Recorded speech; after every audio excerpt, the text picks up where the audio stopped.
All right guys, magandang tanghali na po, na malapit na magtanghali sa atin mga kapuso diyan sa buong Pilipinas.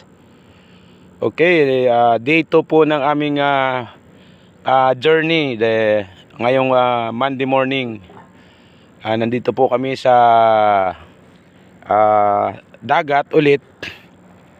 O tingnan nyo, napaka ganda po ng panahon ngayon, although makulimlim, pero wala naman po siyang alon. Kasama ko po ngayon yung aking partner dito sa Santa Cruz, si Brother Rico Kataan. Men. Yan, si Brother Rico, yan, partner po namin yan. Magkasama po kami kahapon sa church ng Buwak. Kaya ngayon naman wala kaming gawain, kaya dito naman kami sa dagat, pampalipas ng oras habang nag-i-enjoy kami dito sa dagat.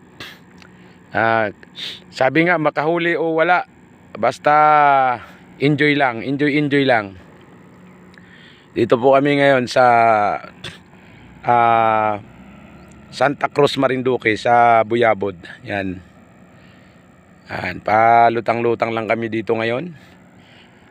Ito po yung aming pangalawang journey this week. Yan. Yan po yung aming area dito, mga kapuso. Pwede kayong mamasyal dito sa aming lugar.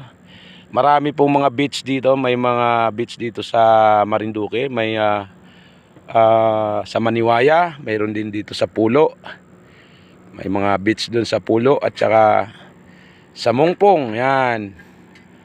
Kaya welcome po kayong lahat dito sa amin na sa Marinduque. So thank you very much. Magandang tanghali sa atin lahat, mga kapuso ko dyan sa buong Pilipinas. Yan, Bitter Taxi po.